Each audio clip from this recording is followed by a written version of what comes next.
to interview people who were part of the Great Depression for a school project for language arts. We're reading To Kill a Mockingbird, which is all about times after the Great Depression and racism and all those things. So our teacher really wanted us to interview people who were part of the Great Depression.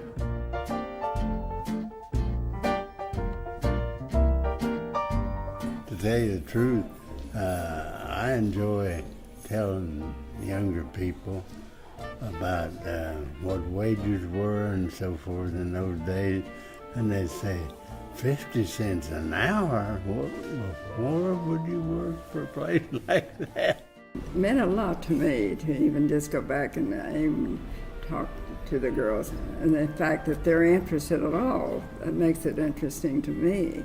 But I really enjoyed it, but I enjoy young people. What did you guys do during Thanksgiving? What did we do for Thanksgiving? Yeah, during the time.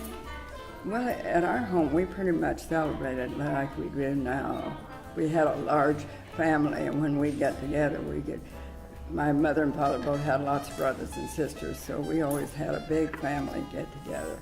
We'd have a big dinner someplace with relatives.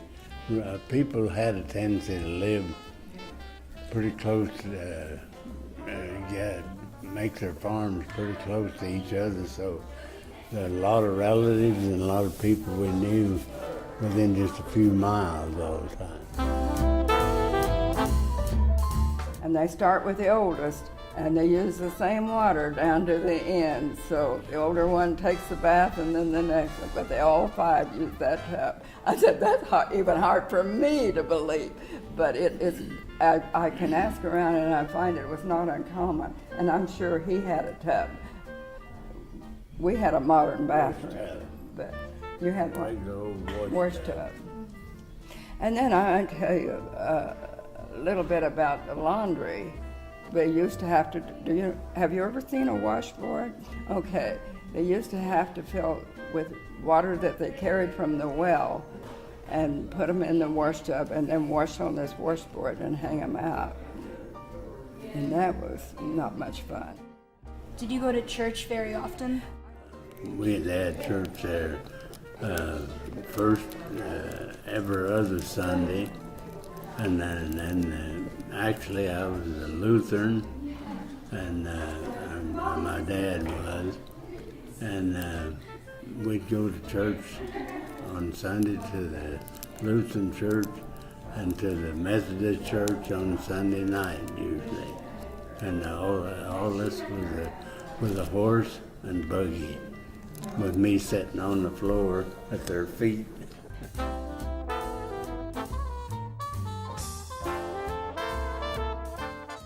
A lot of the prices for the Great Depression are like really low, so it was kind of wow.